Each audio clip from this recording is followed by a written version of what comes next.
بالله من الشيطان الرجيم. بسم الله الرحمن الرحيم. يريد الله ليبين لكم ويهديكم سنن الذين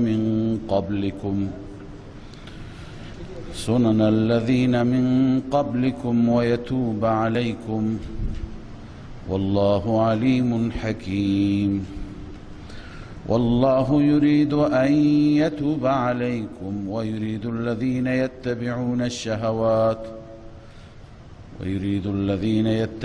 الشهوات أن تميلوا ميلا عظيما.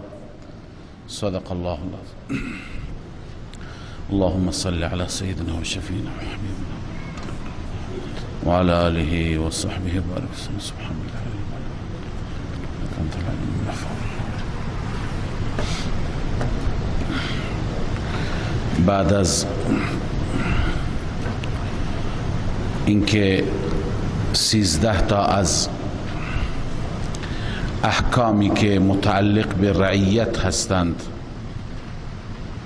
این احکام را خواندیم،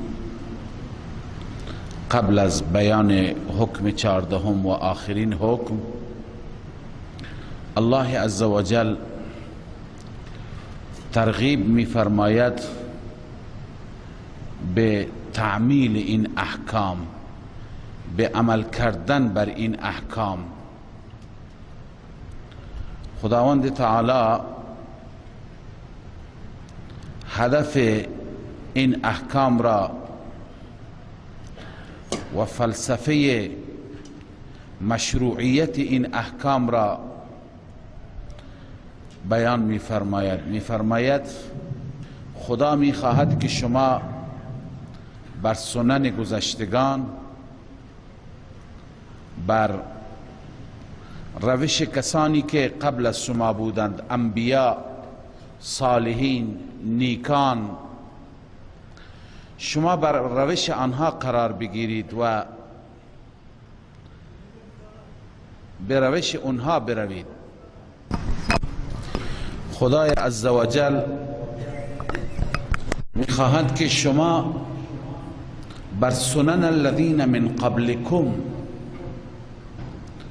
بر روش انبیا، روش نیکان، روش صالحان قرار بگیرید. لذا علت این احکام و فلسفه این دستورات این هست: یرید الله لیبین لکم. این مصلحت اول. خدای تعالی می خواهد که برای شما بیان کند، توضیح بده، روشن بفرماید. و یهدیکم سنن الذین من قبلکم، و شما را راهنمایی بفرماید بر روش کسانی که قبل از شما بودند، شما مثل اونها باشید. عرض کردم انبیا، صالحین، اتقیا. و یتوب علیکم، تا اینکه خداوند بر شما رجوع کند، یعنی شما بشید ربانی، شما بشید با خدا، شما رابطه داشته باشید. پس در این احکام نورانی بازگشت به سوی خداست و جلب کردن و توجه کردن رضایت و رحمت مولاست. والله علیم حکیم. خداوند میداند، دستوراتش بر اساس علم هست و بر اساس حکمت است. خب پس الله عزوجل هدفش اینه که خدا به شما رجوع کند، رحمت خدا شما را در بر بگیرد. اما بقیه کسانی که دنبال هوا و هوس هستند، شیطان پرستان، شیطان صفتان، اونها میخوان شما منحرف شید، شما گمراه بشید، شما از مسیر فاصله بگیرید. الان شما اختیار دارید، به دستور خدا عمل میکنید یا به دستور اونها و به هوای نفس. لذا الله میفرماید والله یرید ان یتوب علیکم. الله میخواهد بر شما رجوع کند و شما را تحت پوشش رحمت بگیرد. و یرید الذین یتبعون الشهوات، میخواهند کسانی که تابعدار شهوات هستند، پیرو شهوات هستند، ان تمیلوا میلا عظیما، اینکه شما متمایل بشید به سوی آنها، به سوی شهوات، به سوی هوای نفس، به انحراف، میل عظیم.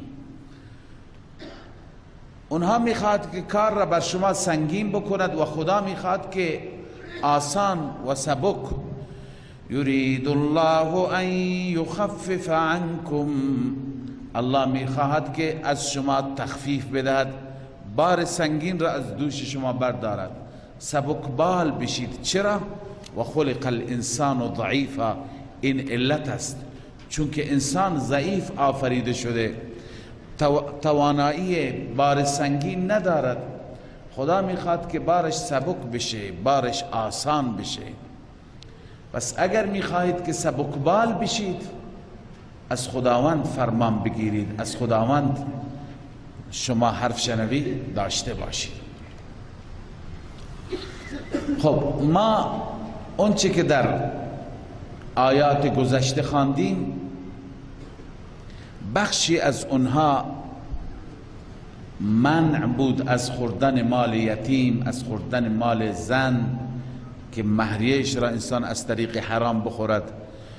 به صورت خاص الله تعالی، یا اینکه مال میراث را انسان بخورد، به صورت خاص بعضی از اموال را منع فرمود.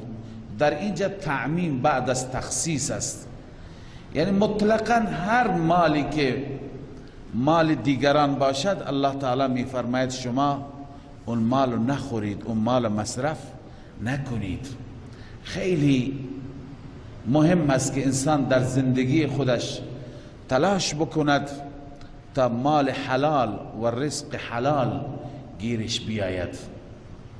مال حرام زندگی انسان را نابود می کند، عمل انسان را خراب می کند، توفیق را از انسان سلب می کند. اینجاست که در آیات زیادی ما تأکید داریم، الله تأکید می فرماید که شما مال خودتون، مال حلال، مال طیب، مال پاکیزه بخورید. اینجا عنایت داشته باشید. یا ایها الذین آمنوا لا تأكلوا اموالکم بینکم بالباطل، ای مؤمنان شما نخورید اموالتان را بالباطل، یعنی از طریق باطل، از طریق حرام، از طریق ناجائز. الا ان تكون تجارتا عن تراض منکم، مگر اینکه تجارتی باشد با رضایت شما، یعنی مالی که به دست میارید از طریق تجارت. مال برادرت را میخوری، باش تجارت بکن، ازش خریداری بکن، مصرف کن. به صورت چپاول، به صورت غصب، به صورت سرقت و دزدی، هیچ یک از این صورت ها مال غیر را نخورید. ولا تقتلوا انفسکم، خودتان را نکشید. خودتان را نکشید یعنی چه؟ بسیاری از مفسران مثل علامه آلوسی اینو به این معنی گرفتند که با مرتکب شدن گناه و معصیت و نافرمانی خدا خودتون را به هلاکت نیندازید. انسان وقتی که گناه میکنه، انسان قتل میکنه، انسانی که زنا میکنه، انسانی که حرام میخورد، اینا همه معادل خودکشی هست. پس ولا تقتلوا انفسکم، تفسیر اول اینه که شما اموال شما اصلا گناه نکنید، معصیت نکنید، که این گناه و معصیت برابر هست با خود را کشتن، خود را به هلاکت انداختن. چنانچه آلوسی این گونه تفسیر می کند: المعنى لا تهلكوا انفسکم به ارتکاب الآثام. معنای آیه این هست که خودت را به هلاکت نینداز با ارتکاب گناهان. که اکل الاموال بالباطل، مثل اینکه مال کسی را از طریق باطل بخوری، و غیره من المعاصی، معاصی و گناهان دیگر، التي تستحقون بها العقاب، اون گناهانی که انسان مستحق عذاب میشه. خوب کسی که مستحق عذاب بشه به وسیله عمل کردش، خودش را کشت، خودش را به هلاکت انداخت، خودش را تو آتش انداخت، این از کشتن بدتره. اما تفسیر دومش اینه که ولا تقتلوا انفسکم، همدیگر را نکشید، چون که کسی را بکشد خودش کشته میشه، ازش قصاص میگیرند. پس ولا تقتلوا انفسکم معنی دومش اینه که به معنای حقیقیش هست، به معنای اصلیش هست. ان الله کان بکم رحیما، بدون شک خداوند نسبت به شما مهربان است. این دستورات را که برای شما صادر می کند از روی مهربانی هست. خداوند می خواهد که شما، خداوند مهربان می خواهد که شما نه در دنیا نه در آخرت متضرر نشوید، آسیب نبینید. و من یفعل ذلك عدوانا و ظلما فسوف نصلیه نارا. این نتیجه اخرویش بیان شده، چه قتل نفس باشد چه معاصی باشد، هر کسی این کار را بکند از روی عدوان و ظلم، فسوف نصلیه نارا، ان قریب ما او را در آتش داخل می کنیم. بنویسی بعد از مرگ، منظور بعد از مرگ هست. و کان ذلك علی الله یسیرا، این کار بر خدا آسان است، برای خدای عزوجل این آسان هست که شما را در آتش داخل کند. لذا شما خودتون را حفاظت کنید. ان تجتنبوا کبائر ما تنهون عنه نكفر عنكم سیئاتكم و ندخلكم مدخلا کریما. خداوند میفرماید اگر شما از گناهان کبیره اجتناب کنید، ان تجتنبوا کبائر ما تنهون عنه، اگر شما اجتناب کنید از کبائری که شما باز داشته میشوید، شما نهی میشوید، یعنی گناهان کبیره که خدا شما را منع میکند، از اون گناهان کبیره شما اجتناب کنید، شما باز بیایید، نکفر عنکم سیئاتکم، ما سیئات را، گناهان کوچک را کفاره میکنیم، ما میبخشیم. و ندخلکم مدخلا کریما، و شما را داخل میکنیم در محلی، در مقامی معزز، یعنی جای شما را میبریم که در اونجا عزت و کرامت و شرف شماست. ببینید گناه کبیره تعریفش چیه؟ ان تجتنبوا کبائر، اگر اجتناب کنید از کبائر. کبائر را به صورت مختلف تفسیر و ترجمه کردند. بعضی گفتند که کبائر به کفر و شرک میگویند، یعنی شما شرک مبتلا نشید، شما کفر نکنید، بقیه گناهان را الله میبخشد، توبه کنید، ولی از شرک خودتو دور کن. چنانچه تفسیر بحر المحیط علامه اندلسی رحمه الله میفرماید حملوا قوله تعالی، قول خدای عزوجل را حمل کردند، کبائر ما تنهون عنه على انواع الشرك والکفر. این جمله الله را کبائر ما تنهون، گناهان کبیره که شما باز داشته میشوید، منظور از گناهان کبیره چی هست؟ انواع کفر و شرک. یک تفسیر این تفسیر است. اما تفسیر دیگر که گفتند گناهان کبائر، گناهان کبیره، علما برای گناه کبیره دو تا ترجمه ذکر کردند یا زیاد ذکر کردند، من دو تا را ذکر می کنم. یکی این که هر گناهی که برای انجام اون گناه در قرآن و سنت وعید آمده، خدا عذاب بیان کرده، این گناه کبیره هست. هر گناهی که برای انجام اون چی عذاب ذکر شده در قرآن نگاه کنید، مثلا برای مرتکب بلا نسبت زنا عذاب ذکر شده، برای کسی که مال ربوی میخورد و معامله میکند عذاب ذکر شده، برای کسی که مال یتیم میخورد عذاب ذکر شده، برای کسی که تهمت میزند عذاب ذکر شده. اون چی که در قرآن عذاب ذکر شده خیلی هستند، اینها جز گناهان کبیره هستند. این تعریف اول. و غیر از اونها که عذابی ذکر نشده، مثلا زکات ندادن عذاب ذکر شده، اینا جز کبایر هستند.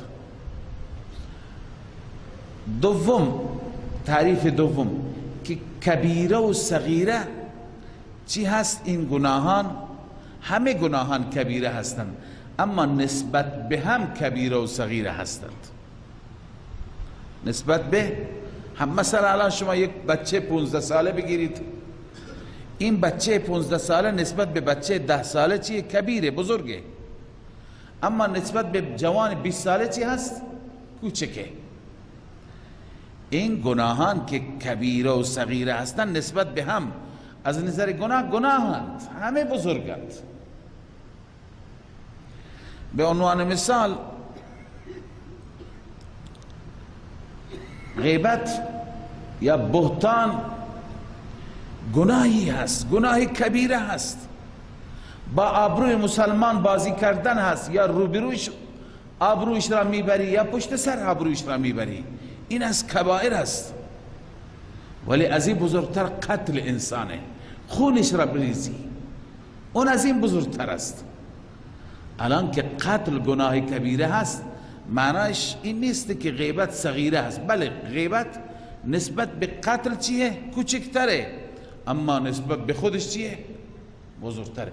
پس میگوین گناهان که کوچک بزرگن نسبت به همدیگه، و الا فی نفسی هر گناه جداگانه با توجه به این که نافرمانی خدا است، این کبیره. الان بینمازی یکی از بزرگترین گناهان است، نافرمانی صریح خداست. اما نسبت به شرک صغیره هست. شرک نگاه میکنیم، بینمازی را بینمازی گناه کوچیکی نسبت به شریک گرفتن با خدا. پس بهترین تعریف همینه که گناه گناهه، اما نسبت به همدیگه چی هستن؟ صغیر و کبیر هستن. لذا الله می فرماید ان تجتنبوا کبائر ما تنهون عنه نکفر عنکم سیئاتکم. الله می فرماید اگر اجتناب کنید از آنچه که باز داشته شدید از آن، کفاره می گردانیم ما سیئات شما را، اشتباهات شما را، و ندخلکم مدخلا کریما، و ما شما را داخل می کنیم در مکان و مقامی معزز. ولا تتمنوا ما فضل الله به بعضكم على بعض للرجال نصیب مما اکتسبوا. ما در آیات گذشته این خواندیم که شما مال همدیگر را نخورید، ارث زن را نخورید، مهر زن را بالا نکشید، مال یتیم را نخورید. در اینجا ترقی میفرماید حتی برای خوردن مال همدیگه تمنا هم نکنید، در دلتون هم نیارید. این آیه بیشتر درباره کسانی هست که وقتی که ارث تقسیم میشه، خب به یکی زیاد میرسه به یکی کم میرسه. اونی که بهش کم میرسه تمنا میکنه، میگه کاش من به جای او بودم. مثلا به زن نصف مرد میرسه. زن تمنا بکنه کاش که منم پسر بودم. این تمنا را الله میفرماید نکنید. پس وقتی که تمنا و آرزوی تو خالی ممنوع هست، مال دیگر را خوردن به طریق اولا. ولا تتمنوا ما فضل الله به بعضكم على بعض. شما تمنا نکنید آنچه که فضیلت داده الله به وسیله آن بعضی را بر بعضی. للرجال نصیب مما اکتسبوا. برای مردان سهمی هست از آنچه که کسب کردند. وللنساء نصیب مما اکتسبن. برای زنان سهمی هست از آنچه که کسب کردند. واسألوا الله من فضله. از الله فضلش را بخواهید. ان الله کان بكل شیء علیما. بدون شک الله به هر چیز عالم است، به هر چیز آگاه است. الله عزوجل بهتر میداند مصالح شما را، آگاه است. ولکل جعلنا موالی مما ترك الوالدان والاقربون والذین عقدت ایمانكم فآتوهم نصیبهم ان الله كان على كل شيء شهیدا. ببینید بعضی این آیه را ناسخ می‌دانند.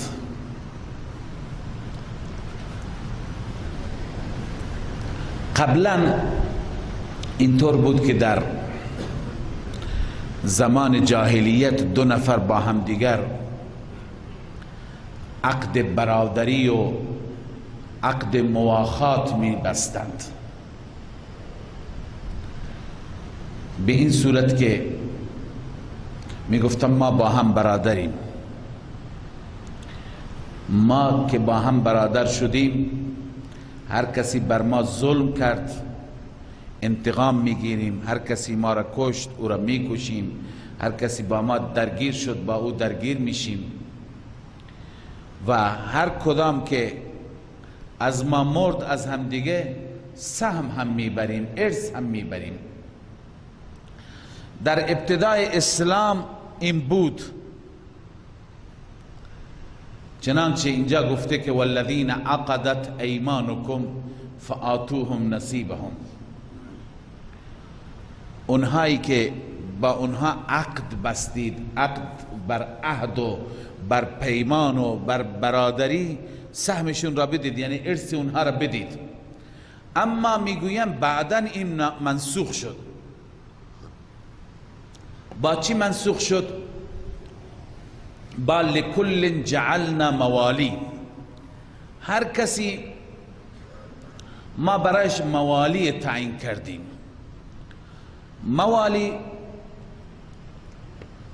جمع مولا هست. مولا میگوین خویشاوندان را، پسر عمو را و تمام خویشاوندان پدری را مولا میگویند.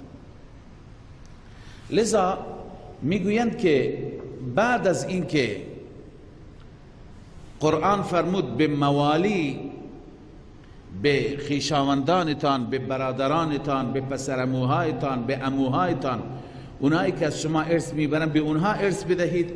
دیگه اونهایی که با اونها عقد بستید، با اونها پیمان بستید، اون حکم منسوخه. یعنی والذین عقدت ایمانکم فآتوهم نصیبهم، این چی هست؟ منسوخ هست. بسیاری از مفسران بر این عقیده هستند. مثلا یکی از صورتهای موالی من خدمت شما عرض کنم. ابتداءً وقتی که مهاجرین از مکه مکرمه هجرت کردند به مدینه طیبه آمدند، بین آنها و بین انصار رسول الله صلی الله علیه وسلم مواخات و برادری ایجاد کرد. مثلا این دو با هم برادر، اون دو با هم برادر. اینا که با هم برادر بودن با هم کار میکردند، با هم درآمد داشتند، با هم میخوردند. مثلا باغ مال انصاری بود، کار مال مهاجر بود. آخر البته به اینجا رسیده. اول که هر دو با هم کار میکردن، یکی میرفت کار میکرد، یکی میرفت خدمت رسول الله یاد میگرفت. شب که می آمدن هر چی که کار کرده بود هم تقسیم میکردن میخوردن، هر چی که یاد گرفته بودند هم تعلیم میکردن، تکرار میکردن و یاد میگرفتند، تا اینکه آخر مهاجرین گفتم برای ما سخت، ما همیشه از انصاری ها بخوریم، لذا انصاری ها زمین مال انصار بود، کار مال مهاجر بود. مهاجرین کار میکردن، لذا زمین مال یکی، کار مال یکی، آخر هرچی که درآمد بود بین خودشون تقسیم میکردند. ابتداء اینها از همدیگه ارث میبردند، چون نه خویشاوندان اینها مسلمان بودند نه خویشاوندان اونها مسلمان بودند. اگر بعضی مسلمان بودند بعضی دیگه نبودند، به ویژه مهاجرین که آمده بودند پدر و برادر و خویش و همه را در مکه گذاشته بودند، لذا اون کسی که ارث می برد همین انصاری بود. از انصاری اگر کسی ارث می بود همین مهاجر بود، تا اینکه فتح مکه شد، بلاد فتح شد، اقوام ایمان آوردند، بعداً همه کسان و همه خویشاوندان و همه اطرافیان مسلمان شدند. الان که مسلمان شدن، یک مهاجر اگر فوت می کرد پدر مسلمان داشت، برادر مسلمان داشت، فرزند مسلمان داشت. الان اون حکم اولی که مثلا انصاری از او ارث می برد یا از انصاری مهاجر ارث می برد، این حکم منسوخ شد. خداوند فرمود به موالیتون بدید. موالی یعنی خویشاوندان. الان یکی از معناهای مولا پسرمو هست. رسول اکرم صلی الله علیه وسلم که در غدیر خم به علی کرم الله وجهه گفت مولا، مولا به همین معنا، مولا یا به معنای پسرعمو، یا به معنای برادر، یا به معنای دوست و عزیز، یا به معنای آقا، به معنای جانشین نیست. لغت به این معنی هست.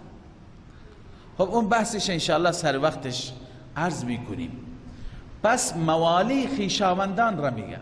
لذا قرآن میگه که وقتی که موالیتون هستند شما سهم ارث را به موالی بدهید. به موالی میده، پس اونایی که با اونها عقد بستیم، عقد برادری، عقد مواخات، خب اون دیگه منسوخه. این بعض میگه این چیه؟ اون منسوخه. اما ابن عباس رضی الله تعالی عنه روایتی دارن که بسیاری از مفسرین اون توجیه را پذیرفتند. حضرت شیخ رحمه الله همون توجیه را دوست دارد و میپسندد. اگر بر اون توجیه بکنیم یک آیه اول و آخرش ناسخ و منسوخ هم دیگه نمیشن، و الا بر اساس این تفسیری که اول عرض کردم باید اول آیه آخر آیه را چی باشد؟ ناسخ باشد. میفرمایند که اینجا خدای عزوجل فرموده که به خویشاوندان آنچه که پدر و مادر و اقربون ترک میکنند سهمشون را بدهید، و اونهایی که شما با اونها عقد بستید، برادری دارید، مواخات دارید، به اونها هم سهمشون را بدید. سهم اونها چیه؟ سهمشون با اونها محبت. هر یکی سهمی داره، یکی سهم مالی داره، یکی سهم غیر مالی داره. با اونها محبت بکنید، با اونها دوستی بکنید، اونها را خیرخواه باشید. اگر نیازی به وصیت است برای اونها وصیت بکنید که از این مال این مقدار به اونها بدهید، و این اشکالی ندارد. پس فآتوهم نصیبهم من الارث اینجا مراد نیست که ما مجبور بشیم اینو چی بکنیم؟ منسوخ قرار بدیم. ببینید وفی روایت، علامه آلوسی گفته وفی روایت عن ابن عباس اخرجها البخاری و ابو داود و النسائی. روایتی که ابن عباس داره و این روایت را بخاری و ابو داود و نسائی تخریج کردن، انه قال فی الآیه، در آیه گفتند لما قدم المدینه یرث المهاجر الانصاریه، وقتی که به مدینه تشریف آوردند کان المهاجرون لما قدم المدینه، مهاجرون وقتی که به مدینه آمدند، مهاجر از انصاری ارث می برد دون ذوی رحمه، خویشاوندان ارث نمی بردند. چرا؟ للاخوة التي آخى النبی صلی الله علیه وسلم بینهم، به خاطر اخوتی که بین.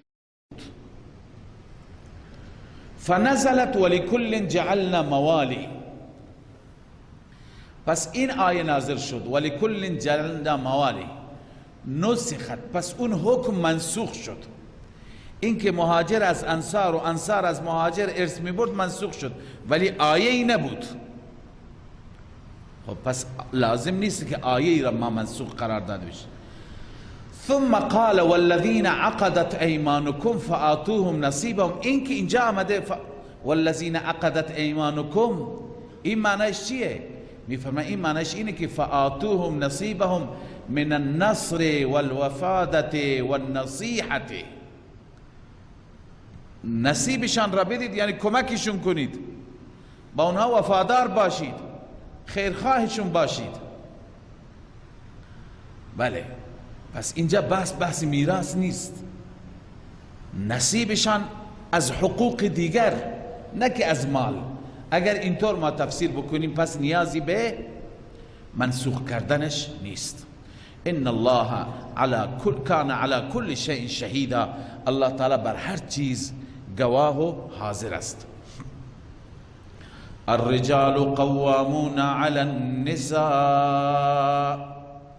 بما فضل الله بعضهم على بعض، حکم 14 رعیت،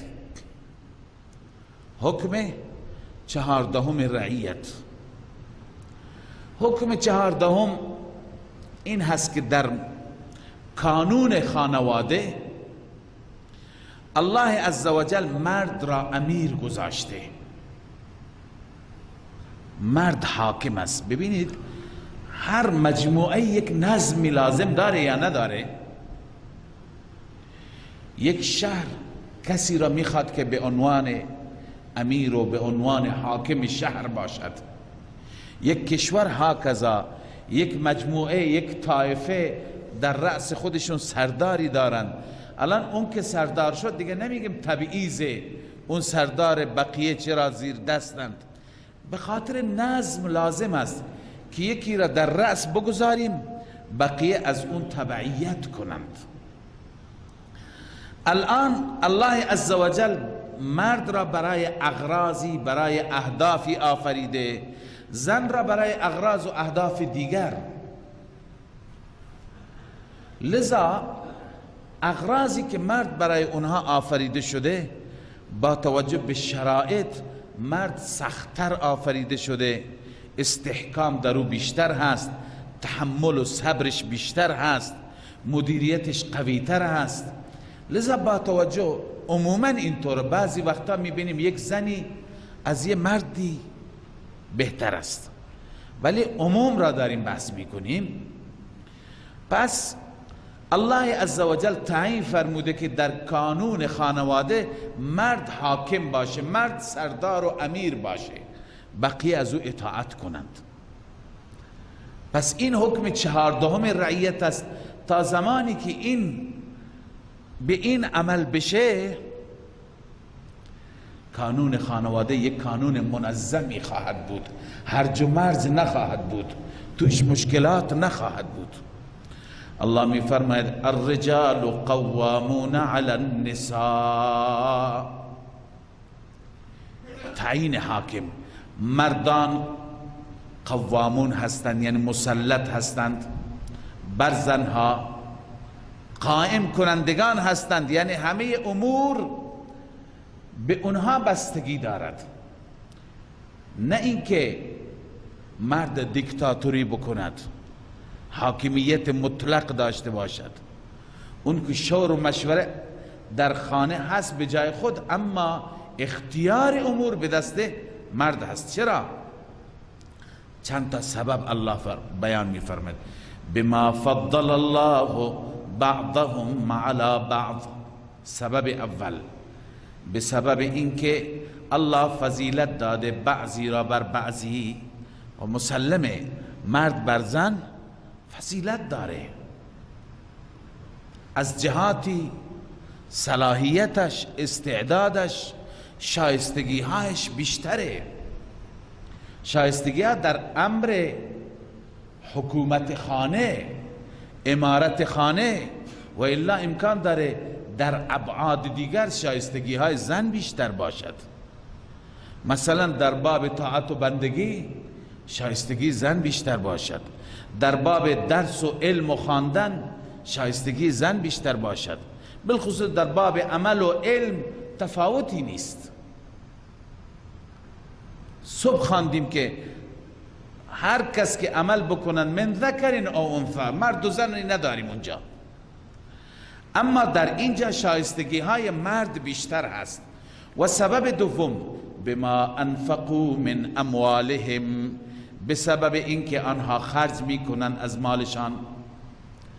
باید مرد در خانه هزینه کند، درآمد باید مال مرد باشد، نفقه به عهده مرد باشد، لباس و مسکن و عرض کنم که مأکل و هر چی که هست اینا به عهده مرد هستند.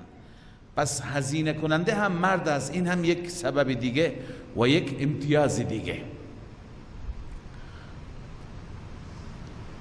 اما زن وظیفش چیه؟ فالصالحات قانتات حافظات للغیب بما حفظ الله. زنهای صالحه اونهایی هستند که قانتات تابع هستند، پیروی میکنند.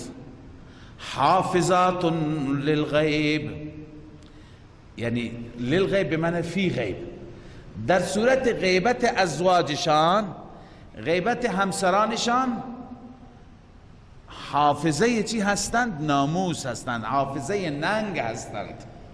بما حفظ الله، به سبب اینکه خدا اونها را حفظ کرده، محفوظ فرموده، یا خدا دستور حفظ کردن داده.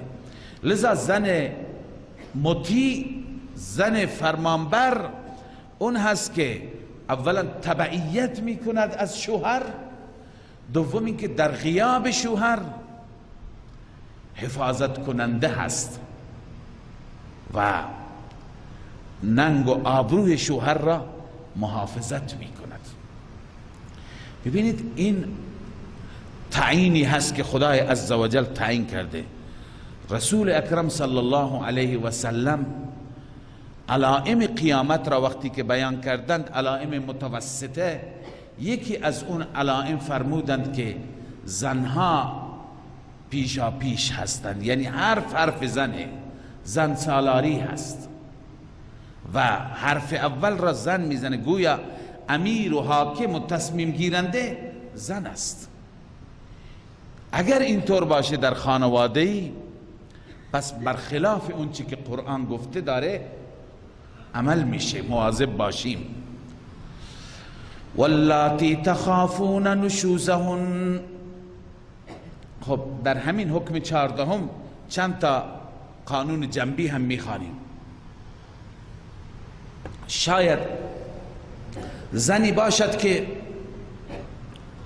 ناشزه باشد، نافرمان باشد، بگه من تبعیت نمی کنم از تو مرد، من برای خودم مستقلم، من خود دانم هر جا میرم بدون اجازه، با اجازه، این در اختیار من هست، هر کاری میکنم من میکنم، به تو ربطی نداره. وقتی که چنین باشه اینا میگن ناشزه، نافرمان. الله عزوجل برای اینکه این رام بشه، برای اینکه این بر اصول و بر قوانین بیاد، چند پیشنهاد یا چند تدبیر هستند. اول واللاتی تخافون نشوزهن، آن زنانی که شما می ترسید از نشوزشان، از نافرمانیشان، از سرکشی و تمردشان، فعظوهن، این مرحله اول، اونها را موعظه کنید، نصیحت کنید. خانم خوب نیست، خداوند این دستور داده، باید ما زندگی خوبی داشته باشیم، باید همدیگر را درک بکنیم، حرف همو بفهمیم، باید زن تابع مرد باشه، نصیحتی که قرآن و سنت گفته اون نصیحت را برایش داشته باشه. دوم واهجروهن فی المضاجع، اگر این مفید نشد، کارآمد نشد، واهجروهن فی المضاجع یعنی تحریمش بکنه، در رخت خواب ترکش بکنه. مرد به نشانه اعتراض که توی زن از من حرف شنوی نداری، جداگانه استراحت بکنه، جداگانه بخوابه و نارضایتی خودش را به این شکل به زنش نشان بده. و اگر این هم مفید نشد، باز هم زن هرچی که دلش میخواهد انجام میده. وضربوهن، اونها را بزنید ضربا غیر مبرح، ضرب خفیف سبک، نه که سرش را بشکنه، چشمش را کبود کنه، بلکه اون اندازه‌ای که بترسونه تا اینکه بترسه و اطاعت کنه. فإن اطعنکم، این سه صورت اول هستند. اگر از شما اطاعت کردن، فلا تبغوا علیهن سبیلا، بر آنان دیگر راه دیگری نطلبید، دیگه بهانه در نیارید، باش زندگی کنید و زندگیتون را ادامه بدید.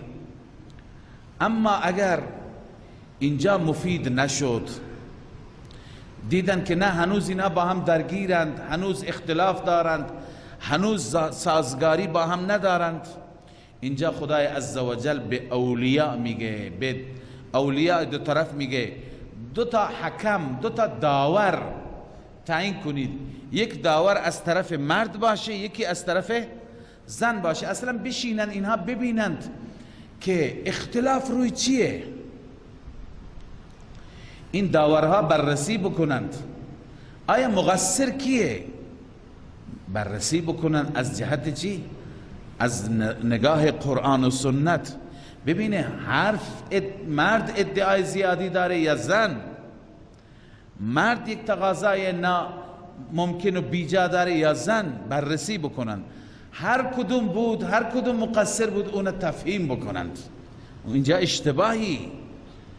اشتباه داری میری، در اینجا وظیفت اینه، کارت اینه. پس این راهکار چهارم هست.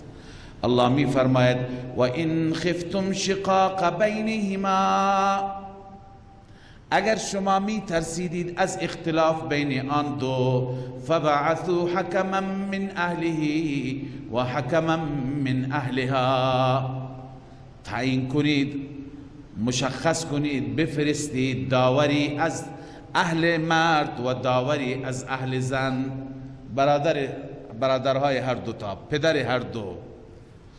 این یریدا اصلاحا یوفق الله بینهما. نکته بسیار جالبی است. الله می فرماید اگر واقعا این دو تا حکم اراده خیر داشته باشند، اراده اصلاح داشته باشند، خیرخواه باشند، دلسوز باشند، خداوند بینشون توافق ایجاد می کند. یوفق الله بینهما. خیلی تأثیر دارد اون کسی که ما در اختلافات خودمون، در منازعات خودمون تعیین میکنیم، اون انسان چه دیدگاهی دارد، چه تقوایی دارد، چه نیتی دارد. بعضی افراد بدخواه هستند، سعی میکنن زندگی را خراب کنند. لذا باید کسی تعیین بشه هم حکیم باشد، با حکمت باشد، هم ناصح و خیرخواه باشد. لذا اراده آن دو تأثیر گذار است. الله می فرماید این یرید اصلاحا، اگر آن دو اراده اصلاح داشته باشند، یوفق الله بینهما، خداوند بینشان موافقت می کند. امام علامه ابو سعود نوشته ای ان قصد اصلاح ذات البین، اگر این دو نفر داور، میانجیگر، اگر اینها قصد اصلاح داشته باشند، و کانت نیتهما صحیحه، و نیتشون درست باشد و قلوبهما ناصحه و در دل خیرخواهی باشد، لوجه الله، فقط برای خدا مخلص هم باشد، یوفق الله بینهما، یعنی یوقع بینهما الموافقه والالفه، خداوند موافقت و محبت بینشان ایجاد میکند. و القا فی نفوسهما الموده والرأفه، خدا در دلشان مودت و رأفت میاندازد، این زن و شوهر با هم کنار میان، زندگیشون خوب میشه، تفاهم میکنند. پس خیلی مهم هست که چه انسانی چه کسی را انسان به عنوان وکیل، به عنوان نائب، نه در اختلاف زناشویی، در اختلاف خانوادگی، در هر موضوعی میخواهید مسئله تون حل بشه، میخواهید نتیجه بگیرید، فردی را تعیین بکنید که صفات و شرایط خوبی داشته باشد، تقوایش خوب باشد، مدیریتش خوب باشد، ناصحیت و خیرخواهیش خوب باشد، صفات زیبایی داشته باشد. بله، ان الله کان علیما خبیرا، خداوند که این دستورات را صادر می کند، الله علیم است، همه چیز را می داند، از همه احوال خبر دارد. ولی نه، زن و شوهر این به اینجا نمی رسن، خودشون میشینن با هم حل کنند. خب خودشون که میشینن بدتر میشه، خرابتر میشه. دو تا جوان، غرور، کبر، اینها هستند. همیشه گفتن که دو چیز هستن که مانع هستن، در آیات بعدی میاد ان الله لا يحب من کان مختالا فخورا، اونجا بحث چیزی دیگه هست، ولی دو چیز هستن که مانع حقوق میشن، نمیذارن که انسان به حقش برسه. یکی کبر هست، یکی بخل است. خب وقتی که این دوتا با هم بشینند، هر دو جوان، غرور هم هست، بخل هم هست. شوهر شاید از نظر هزینه کردن و خرج کردن داره از خود بخل نشان میده. این دو کسی دیگه نیست که اصلاح بکنه، کسی دیگه نیست که تذکر بده. خب به موافقت نمیرسن، به جایی نمیرسن، کار خراب میشه. ان الله کان علیما خبیرا واعبدوا الله.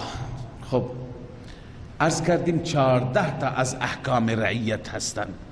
این 14 تا تمام شدن تا اینجا. آخرین این بود که حاکم خانه، سردار خانه مرد هست. بعد از احکام رعیت احکام سلطانیه میاد که بعداً میاد. عرض کردم در وسط اینها موضوع توحید و چند تا زجر و سرزنش و توبیخ هستند. ابتدا اونها را میخوانیم. بعد از این احکام ببینید واعبدوا الله، موضوع توحید است، فقط الله را پرستش بکنید. چه مناسبتی دارد؟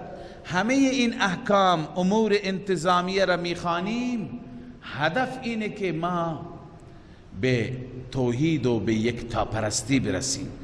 لذا الله می فرماید واعبدوا الله ولا تشركوا به شیئا،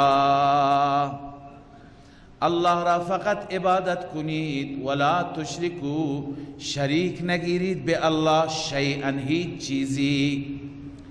این حق الله هست. بعد از حق خدا و بالوالدین احسانا، و نسبت به پدر و مادر احسان کنید، و بذی القربا، و همچنین نسبت به خویشاوندان، والیتاما، و نسبت به یتیم ها، والمساکین، نسبت به مسکین ها، والجار ذی القربا، و همسایه‌ای که نزدیک هست، والجار الجنوب، و همسایه‌ای که دور هست. یعنی چه همسایه‌ای که نزدیک هست و همسایه‌ای که دور هست؟ دو تا تفسیر داریم. تفسیر اول، یکی هست کنار خونه من، هم همسایه ما هست هم پسرعموی ما هست، اینه میگه همسایه قربا، یعنی هم با ما نسبت همسایگی دارد، هم نسبت خویشاوندی دارد. به او هم احسان کن و بعد نگاه نکن اون همسایه دیگه خویشاوندت نیست. والجار الجنوب، همسایه دور. یعنی چی؟ یعنی همسایه من هست اما از نظر خویشاوندی نه، با هم دوریم، اون یه فامیلی دیگه من یه فامیلی دیگه، به اون هم احسان کن. یک تفسیر اینه. یک تفسیر دیگه اینه که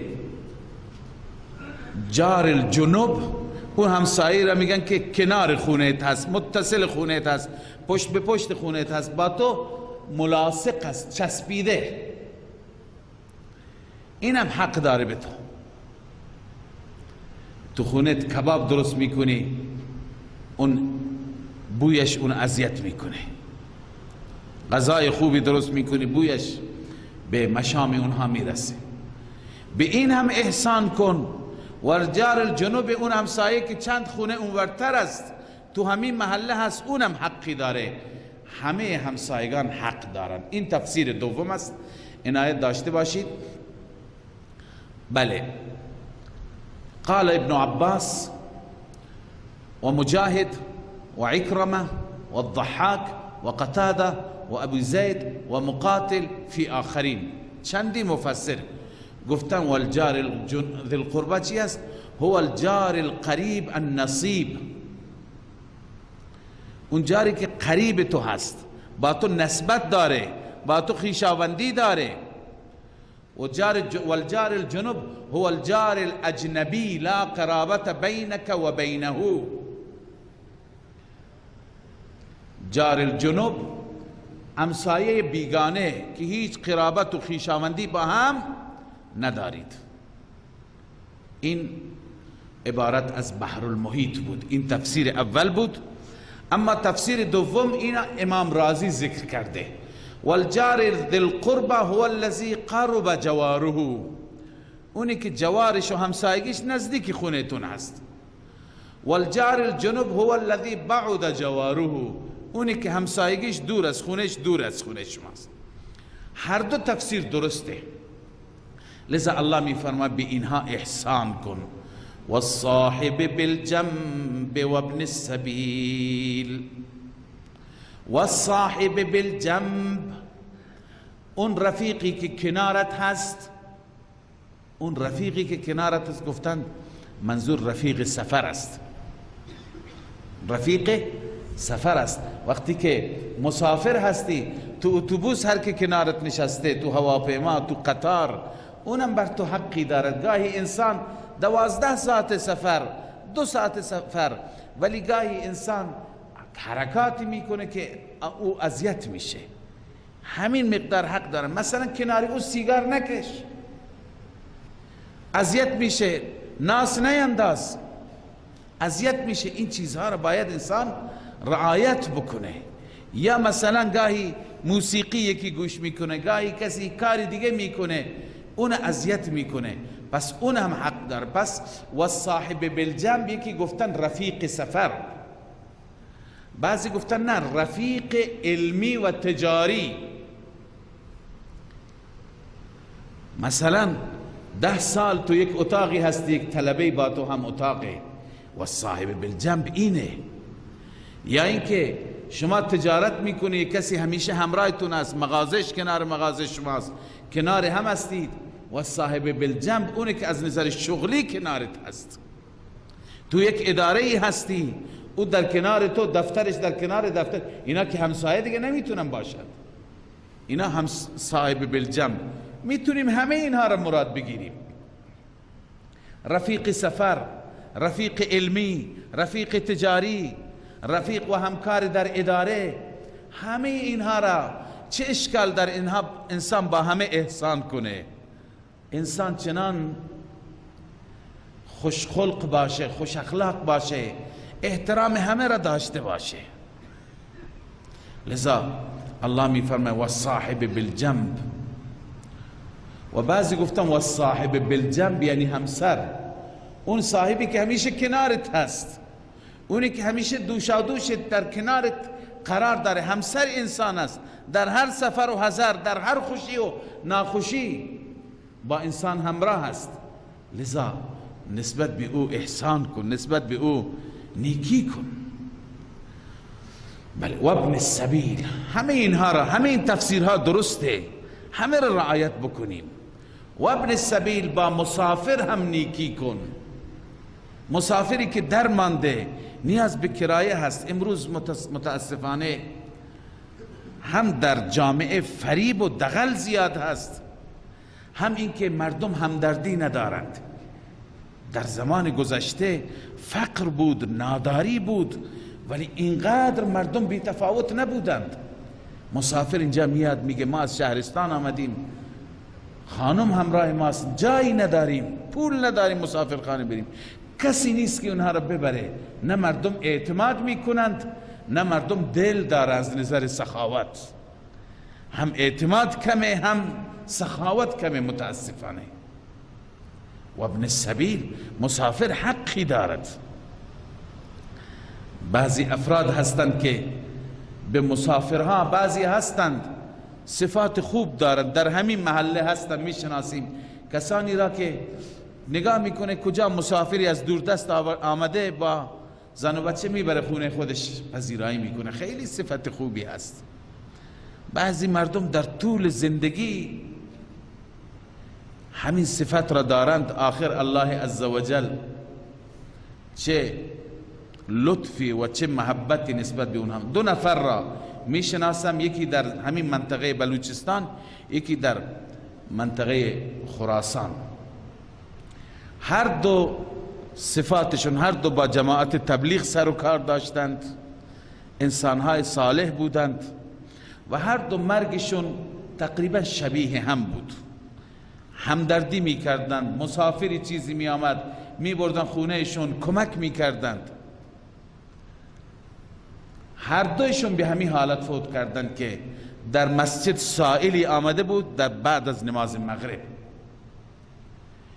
پولی از جیبش بیرون میکنه به سائل میده، پول را که به طرف سائل میبره در همین حال سکته میکنه میمیره. در بهترین عمل، الید العلیا خیر من الید السفلی، در حین کمک کردن به فقیر، به بینوا، به ابن السبیل. این انسان دیگه کیه شک بکنه که خاتمش خوب نشد؟ لذا گاهی انسان در طول حیات خودش یک عملی را محکم میگیره. از کجای آموخته؟ از قرآن یاد گرفت. الان اگه کسی دغل میکنه، کسی فریب میکنه، خدا تو را حفاظت میکنه، آخر خاتمش خوب میشه. لذا این نکات باید توجه بشه، اینا در جامعه احیا بشه.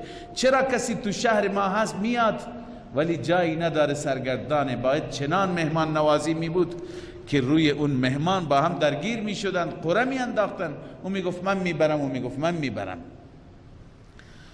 لذا الله می فرماید و ما ملکت ایمانکم، اون غلام ها و کنیز هایی که در ملک شما هستن به اینها احسان کنید.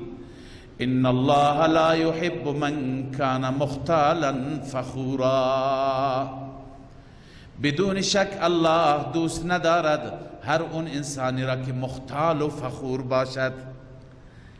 مختال و فخور، یکی هست کبر درون، یکی هست کبر برون. یکی هست در دل کبر دارد و مختال است، تو دلش میگه من از همه بهترم. یکی که کبرش را در راه رفتن و در برخورد کردن و در نمایش نشون میده، چنان راه میره، چنان نگاه میکنه، چنان برخورد میکنه، چنان حرف میزنه گویا از یک موضع بسیار بالایی با پایین دست خودش حرف میزنه. لذا الله آدمهای متکبر و مغرور را دوست نداره و تکبر و مغرور انسان را از خیر محروم میگرداند. الذين يبخلون ويأمرون الناس بالبخل. عرض کردم دو چیز مانع حق میشه، یکی کبر، یکی بخل. خدا این دو صفت را ذکر میکنه، اینا را الله دوست نداره. این باعث میشه که انسان بی توفیق بشه. اول کبر آمد، الان بخل. الذين يبخلون، آنانی که بخل میکنند، و یأمرون الناس بالبخل، و مردم را امر به بخل میکنند. میگه بیکاری اینقدر هزینه میکنی اینجا. بعضی میگه شما هم بیکارید، همش اینا را دعوت میکنین فقرا را. این نه خودش صاحب خیر هست نه دیگران را برای خیر میگذارد. و یکتمون ما آتاهم الله من فضله، و کتمان میکند آنچه که الله از فضلش داده. این بخل علمی هست، اون بخل مالی بود، این بخل چیه؟ علمیه. یکی مال داره نمیده به کسی، یکی علم داره علمش را ظاهر نمیکنه.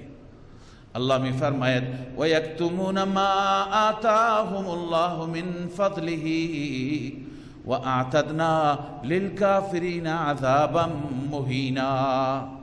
ما برای کافران، چون اینا صفات کفار هستند، کبر، بخل، الله می فرماید برای چنین کافران عذاب ذلت باری آماده کردیم. والذین ينفقون اموالهم، چون ما بحث شرک خواندیم، نه اینا صفات شرک هستند. ولا تشرکوا بی شیء لا يحب من كان مختالا فخورا، این مشرک است. الذين يبخلون ويأمرون الناس مشرک است. والذين ينفقون اموالهم رئاء الناس هم صفات او هستند. صفت چهارم والذين ينفقون اموالهم رئاء الناس، کسانی هستند مشرکان که خرج میکنن مالهایشان را برای نشان دادن مردم. ولا یؤمنون بالله ولا بالیوم الاخر، و خودشان ایمان به خدا ندارند و روز آخرت ندارند. و من یکن الشیطان له قرینا فساء قرینا. علت اصلی اینه، این انسانی که اینقدر بدبخته که هم مالش خرابه، هم قلبش خرابه، هم بخل میکند، هم ریا دارد و هم تکبر دارد، علتش اینه که این همراهش و تو گوشش شیطان هست. الله می فرماید و من یکن الشیطان له قرینا، هر کسی شیطان قرینش باشه، فساء قرینا، بسیار قرین و همدم بدی هست، همراه بدی هست، همدم بدی هست که اینا ایمان به خدا و روز آخرت هم ندارن. ان الله لا يظلم مثقال الذره و ماذا عليهم لو آمنوا بالله واليوم الآخر. حال الله عز وجل ضمن اینکه سرزنش و زجر بیان می فرماید همراه با ترغیب به سوی انفاق، رفع مانع هم می فرماید. رفع مانع به این جهت که الله می فرماید چرا خدا صدقاتشون را قبول نکند؟ اگر اینها ایمان بیاورند، در راه خدا خرج کنند، خدا میپذیرد. و ماذا علیهم، چی شده اونها را، چی بر اونها هست؟ لو آمنوا بالله والیوم الاخر، اینکه ایمان بیاورند به خدا و روز آخرت. و انفقوا مما رزقهم الله، و از آنچه که خدا بهشون داده در راه خدا خرج کنند. و کان الله بهم علیما، خداوند نسبت به اونها علیم هست، دانا هست. خب بنده عرض کردم بعد از 14 تا حکم اینها زجر و تخویف و سرزنش هستند که باید اینها را رعایت کرد. ان الله لا یظلم مثقال ذره، باز این تخویف اخروی هست. در آخرت انسان هر عملی کرده باشد اونو مییابد. الله می فرماید ان الله لا یظلم مثقال ذره، بدون شک الله ظلم نمی کند به اندازه یک مثقال ذره. و ان تک حسنة، اگر حسنه باشد، اگر نیکی باشد، این دلیل فضل خداست. اگر حسنه باشد یضاعفها، چند برابرش می کند رب. و یؤتی من لدنه اجرا عظیما، علاوه بر ثواب موعود، علاوه بر اجر موعود، الله از طرف خودش اجر عظیم بهش میدهد. فكيف اذا جئنا من كل امه بشهید، چگونه خواهد بود ای محمد وقتی که ما بیاوریم از هر امتی گواهی بیاوریم. و جئنا بك على هؤلاء شهیدا، و تو را ای محمد بیاوریم بر این امتت به عنوان گواه. اون روز چه روزی خواهد بود؟ در اون روز ببین که مردم چه تمنایی می کنند. قبل از اون که تفصیل اون روز را بخوانیم یک شبهه را ذکر می کنم و پاسخ میدم. در اینجا اهل بدعت از این آیه و امثال این آیه استدلال میگیرند که پیامبر عظیم الشأن ما در هر جا حضور دارد، هر جا حاضر و ناظر است. اگر نبود چگونه روز قیامت گواهی میدهد؟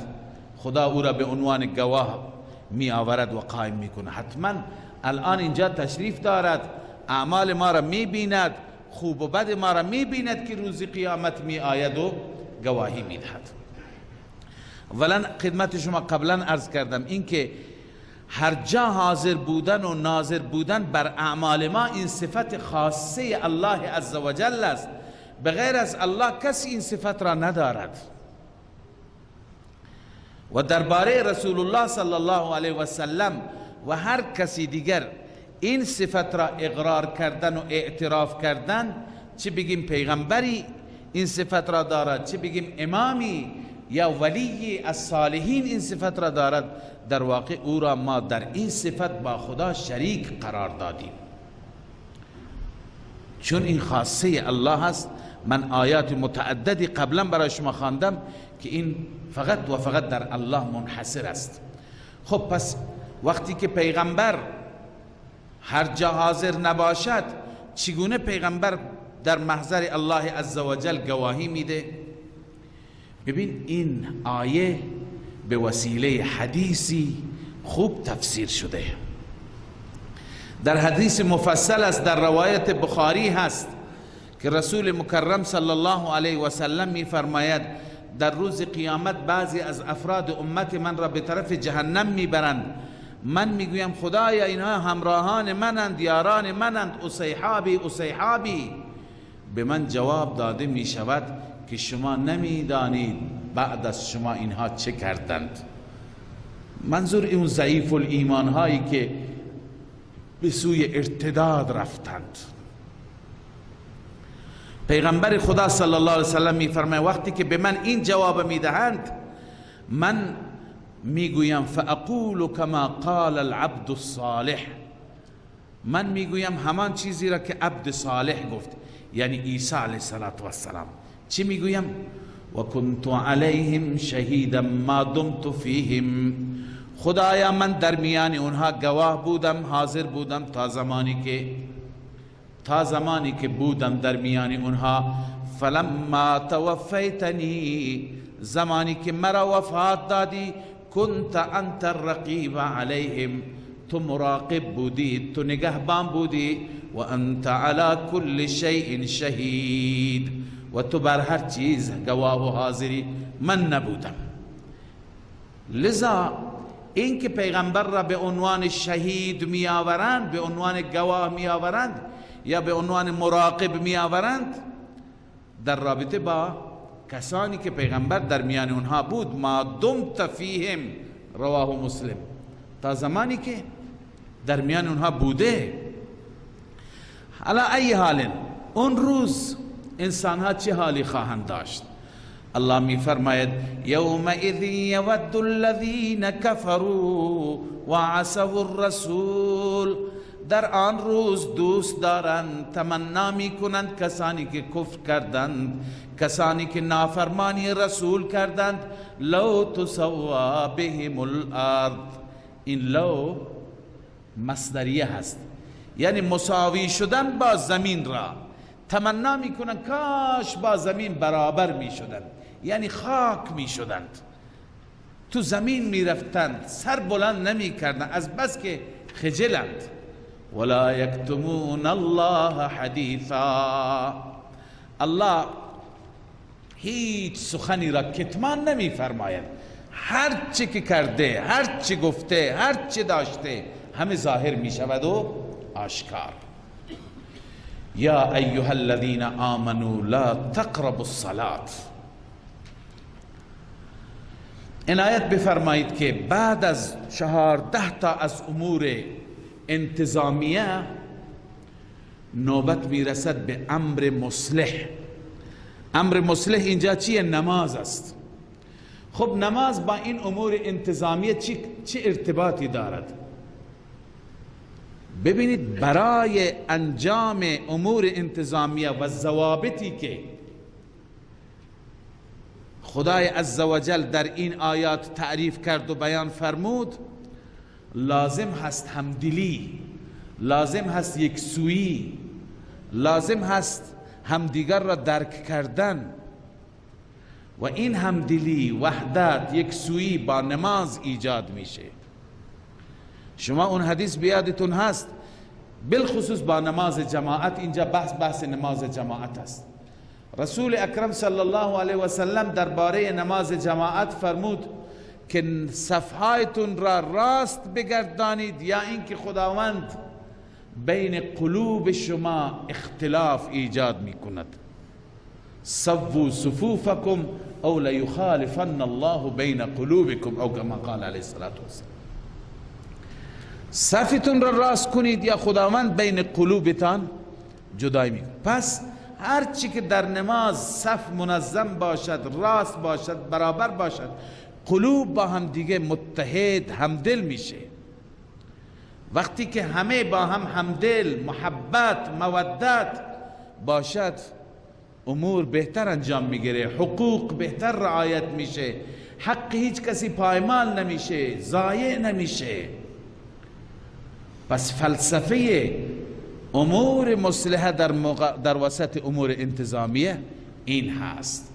لذا اینجا الله تعالی بحث نماز را ذکر کرده. اما فرموده که شما وقتی که نماز میخوانید از سکر و از نشگی فاصله بگیرید. میدونید که این دومین آیه هست در رابطه با شراب. اولین آیه را ما خواندیم در سوره بقره، یک مقایسه هست و یک موازنه هست بین شراب که منافعی داره، ضررهایی هم داره، اما ضررها از منافع بیشتر هستند. اینجا فرمود دیگه وقت نماز حالت سکر نباشد. الان شأن نزول گفتن که صحابه جمع بودند و مصرف کردند و یکی لا اعبدون را اعبدون خواند، سیدنا علی کرم الله وجهه. الان این شأن نزول ها زیاد مهم نیستن، مهم اینه که الله عزوجل من فرمود. اصل حکم مهمه. داستان چی بوده؟ داستان یک جزئی بوده، اتفاقی بوده. در حالت نماز سکر نباشد. لذا الله می فرماید یا ایها الذین آمنوا، ای مؤمنان، لا تقربوا الصلاة، نزدیک نماز نروید، و انتم سکارا، در حالی که شما نشه هستید، حتی تعلموا ما تقولون، حتی که بدانید چه میگویید. امروز شما اگر دوا مصرف میکنید، ناراحتی اعصاب دارید، قرص میخورید، قرص ها چنین حالتی دارند، انسان باید در همه مسائل رعایت بکند. در وقت نماز نباید مصرفی داشته باشد که موجب بشه معلوم نیست چی میخواند، یا اینکه گاهی انسان خواب بر او غالب است. رسول اکرم صلی الله علیه و آله حتی ممنوع کردن، گفتن تلاوت نکن در حالت خواب، برو استراحت کن وقتی که حال داشتی، نشاط داشتی. بعضی مردم بر خود ظلم میکنند، میخوانند هی خواب میرند، چه نماز چه تلاوت. لذا باید انسان نشاط داشته باشه، حال داشته باشه، بدون چی میخونه هم قلبش حاضر بشه هم قالبش حاضر بشه، با جان و دل، با روح و روان. حتی تعلموا ما تقولون، حتی که بدونید چی میخوانید. ولا جنوبا، و همچنین در حالت جنابت. البته این چند تا تفسیر داره. اول اینکه جنابت، در حالت جنابت به نماز داخل نشید الا عابری سبیل، مگر اینکه شما مسافر باشید، حتی تغتسلوا، حتی که غسل کنید. اما اگر مسافر بودی، در سفر آب مهیا نشد، اونجا میتونی تیمم بکنی و وارد نماز بشی. اما جایی که آب هست نه، نزدیک نماز در حالت جنابت نرو حتی که غسل بکنی. یک تفسیر اینه، و یک تفسیر دیگه این هست که اونجا بحث نماز است، اینجا بحث موضع نماز است. موضع نماز کجاست؟ مسجد. لذا خداوند فرموده در حالت نشگی، در حالت نشه بودن وارد نماز نشو و در حالت جنابت وارد محل نماز نشو، یعنی وارد مسجد نشو. الا عابری سبیل، مگر انسان از تو مسجد میتونه به صورت عبوری رد بشه، که اینجا اختلاف فقها هم است. امام شافعی رحمه الله میفرماید اگر مسجد به صورت راه بود، انسان جنوب میتونه از اون در وارد بشه، از اون در دیگر خارج بشه. از نظر امام ابو حنیفه درست نیست، مگر اینکه کسی در داخل مسجد باشه، خوابیده باشه، جنابت برش پیش بیاد، این فقط میتونه که برای خارج شدن، دیگر راهی نیست. پس ولا جنوبا، بعضی اینطور گفتند که در حالت جنابت نروید در موضع صلات، الا عابری سبیل، مگر عبور کنید از راه، حتی تغتسلوا، تا اینکه خود بشوید، غسل کنید. و ان کنتم مرضى او علی سفر، اینجا توضیح میده الا عابری سبیل را. اگر مریض بودی یا در سفر بودی، او جاء احد منکم من الغائط، یا اینکه یکی از شما از غائط آمد. از غائط این دستشویی، قضای حاجت. بله. او لامستم النساء، یا زنها را دست زدید. دست زدن از نظر احناف اینجا کنایه از همخوابی هست، مقاربت و مجامعت هست. امام شافعی میگه دست زدن به معنای واقعی هم هست، که دست به زن بخورد. لذا در همه این صورت ها فلم تجدوا ماء، آب نیافتید، فتیمموا صعیدا طیبا، پس قصد کنید، تیمم کنید بر خاک پاک. چطور؟ فامسحوا، این طریق تیمم فای تفسیریه هست. فامسحوا بوجوهکم و ایدیکم الى المرافق، شما مسح کنید چهره هایتون را و دست هایتون را تا آرنج ها. ان الله ببخشید، فامسحوا بوجوهکم و ایدیکم، فقط دست و چهره را، اون وضو بود، دست و چهره را مسح کنید. ان الله کان عفوا غفورا، بدون شک خداوند عفو کننده و بخشاینده شماست. پس این امر مصلح است. در نماز انسان نباید در حالت سکر داخل بشه، انسان نباید با جنابت، بدون طهارت، بدون پاکی، با پاکی داخل بشید و نماز بخونید. خب امر مصلح تمام شد. ادامه یک سری سلسله زجر و توبیخ ها بود بر اهل کتاب. الله تعالی اینجا باز هم زجر بیان می‌فرماید بر اهل کتاب. اهل کتاب هم غمشون این بود که مردم را گمراه بکنند. ملا بودند، کتمان حق میکردند، پول دریافت میکردند، رشوه میگرفتند، به دنبال گمراهی مردم بودند. حتی اینجا که آمده یشترون الضلاله، ضلالت را در مقابل هدایت میگرفتند، میگویند که احکام تورات را، الفاظ تورات را، کلمات تورات را تحریف میکردند، رشوه میگرفتند و تورات را طبق میل مردم در می آوردند. الله می فرماید الم تر الى الذين اوتوا نصیبا من الكتاب، آیا خبرداری؟ این تعجبا هست. میدانی آنهایی را که اوتوا نصیبا من الكتاب، این استبعاد اول که بدبخت اهل علم هست، کتاب بهش داده شده، جاهل هم نیست. یشترون الضلاله، این مرض اول، خودش گمراهی را میخرد. یشترون الضلالة بالهدى. و علاوه از این که گمراهی را میخرد، گمراهی را عرضه هم میکند، گمراهی را منتشر هم میکند. و یریدون ان تضلوا السبیل، میخواهد که شما از راه گمراه بشید. پس ببین هر کسی که عالم باشد، هر کسی که داننده باشد، لازما دنبال هدایت مردم نیست.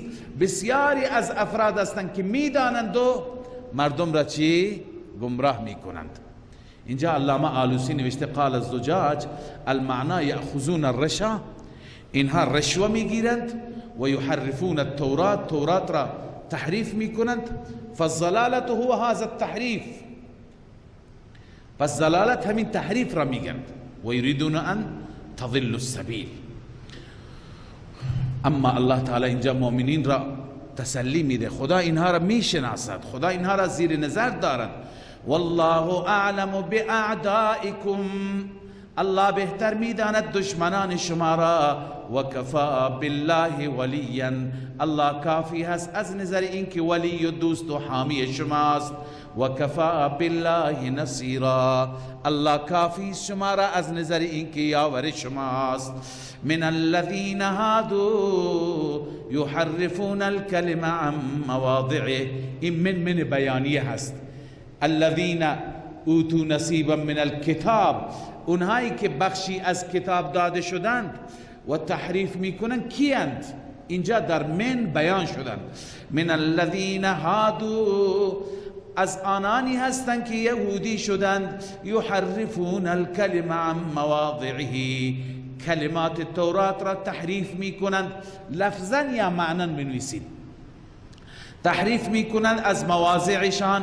و یقولون سمعنا و عصینا، الله میفرماید اونها میگویند سمعنا، بظاهر میگویند سمعنا، اما در دل و عصینا نافرمانی میکنیم. به پیغمبر خدا صلی الله علیه و سلم کلمات ذو وجهین میگفتند و این کلمات ذو وجهین را به مسلمانان هم تعلیم میدادند تا مسلمانان هم بگند یک معنایش را نگاه بکنی، یک جنبهش را نگاه بکنی معنای خوبی دارد، اما اگر طرف دیگه دقت کنی معنای بدی دارد. اونها چنین کلماتی استفاده میکردند. مثلا میگفتن سمعنا و عصینا، ما شنیدیم اما بجای اطعنا آهسته نافرمانی میکنیم، نمیخواهیم، عمل نمیکنیم. واسمع غیر مسمعین، گوش کن، غیر مسمعین، نشنوی. نشنوی چی؟ نشنوی یکی اینکه دعای نیک هست، دعای خوب هست، یعنی حرف بد نشنوی، خبر بد نشنوی. اما یکی معنی اینه که غیر مسمعین یعنی ناشنوا باشی، دعای بد هست.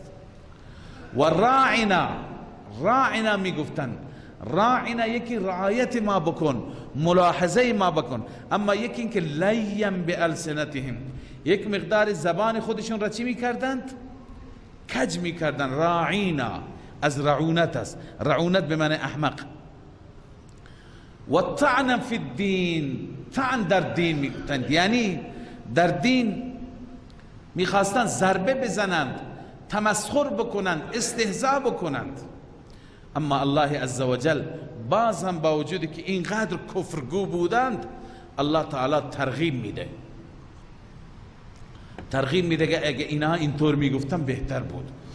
ولو انهم قالوا سمعنا و اطعنا، اگر آنان میگفتن سمعنا و اطعنا و میگفتن واسمع وانظرنا، راعنا نمیگفتن، و میگفتن واسمع وانظرنا، ما نگاه بکن، ما را در نظر بگیر، لکان خیرا لهم و اقوم، بهتر بود برای اونها در حق اونها، و اقوام و فی نفسه راستر و درستر بود. اما الله می فرماید ولکن لعنهم الله، این قوم قابل هدایت نیست، اینها خدا لعنت کرده.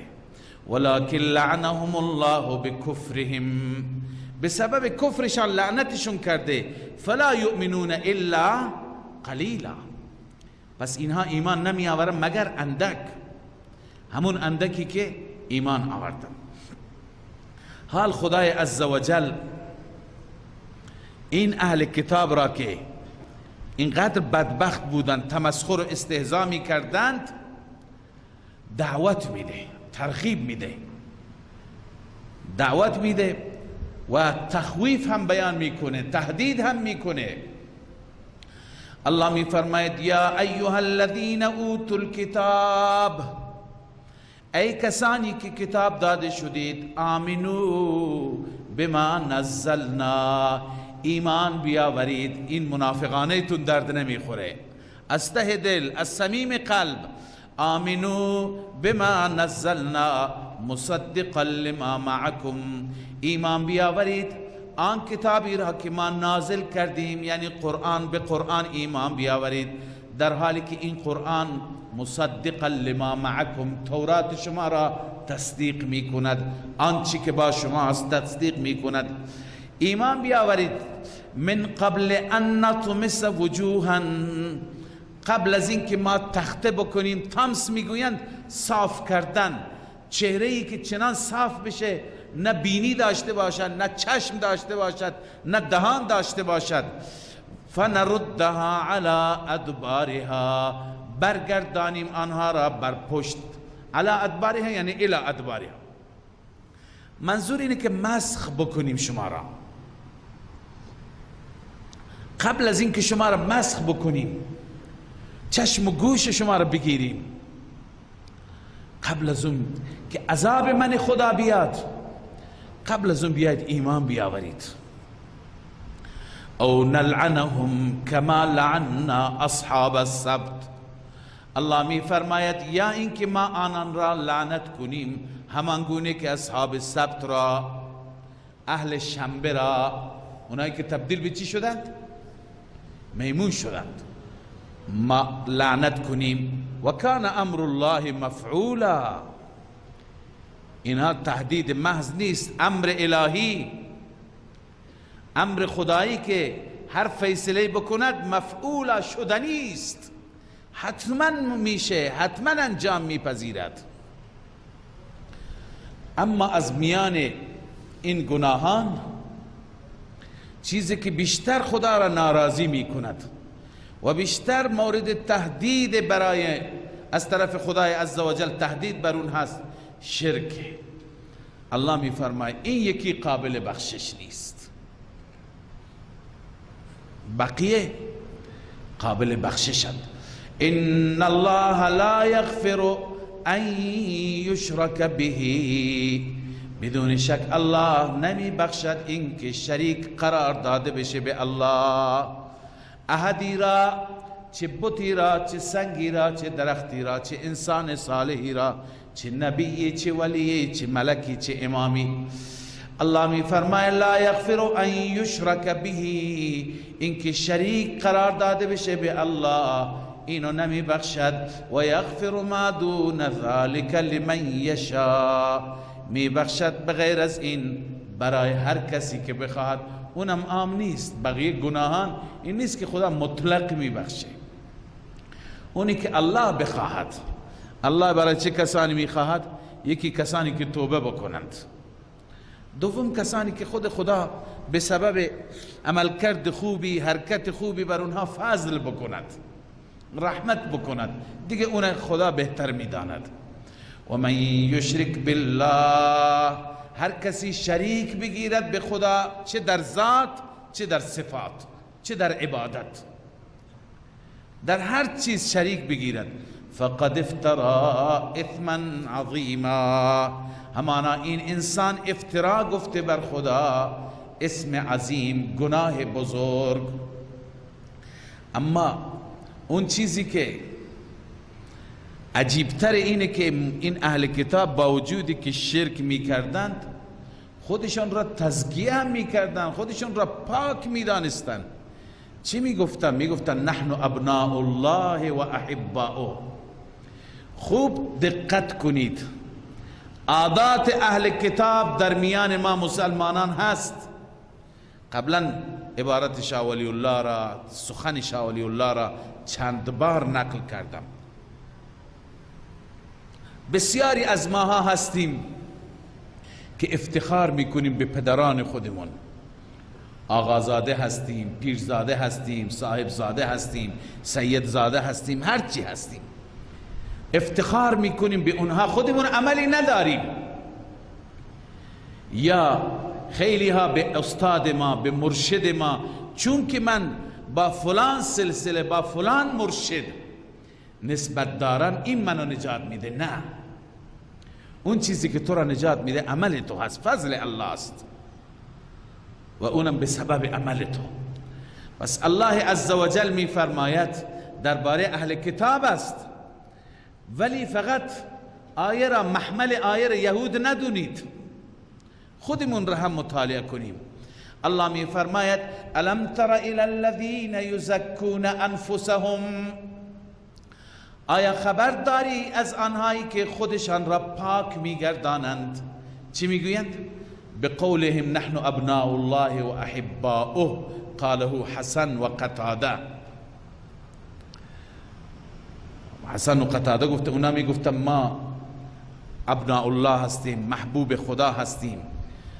الله میفرماید بل الله یزکی من یشاء، بلکه الله است که تزکیه میکند، پاک میگرداند هر کسی را که بخواهد. ولا یظلمون فتیلا، ولا یظلمون، ظلم شوند به اندازه فتیل. فتیل اون نخی را میگویند که در شکم خسته خرما هست، بسیار عرض کنم که ظریف هست، بسیار ضعیف هست، اون اندازه هم ظلم نمیشه. انظر کیف یفترون علی الله الکذب، الله میفرمه ببین چگونه افترا میگن بر خدا، دروغ. افترا و دروغ گفتن یکی از مریضی هایی هست که انسان را در گمراهی میگذارد.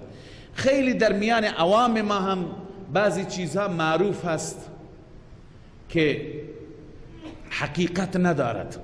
خیلی انسان ها، خیلی افراد دل بستن به همون افتراعات. یه چیزهای من درآوردی هستن، یه چیزهایی هستن که مردم مثلا در فلان شب عملی انجام بده، عبادتی انجام بده، بعدا در طول سال لازم نیست کاری بکنی. اینها، این افتراعات انسان را از هدایت، از توفیق را سلب می کنند. الان افتراعات اونها چی بود؟ امام رازی نوشته و افتراؤهم علی الله هو قولهم نحن ابناء الله و احباؤه. یکی همین، یکی این که می گفتن لن يدخل الجنة الا من كان هودا او نصارا، وارد بهشت نمیشه مگر کسی که یهودی باشه یا نصرانی باشه، و چیزهای دیگر که اونها خودشون درست میکردن. لذا نباید به این نوع سخنان انسان دل خوش کند. هر عملی، هر سخنی که باعث بشه ما عمل نکنیم، چون خیلی از افراد هستن میگن که شما یک سری اورادی بخوانید دیگه اصلا لازم نیست تا نماز بخونی، همین کافیه برات.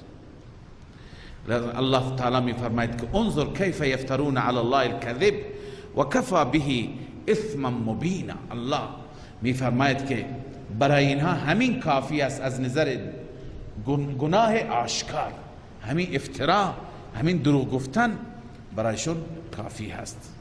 صدق الله.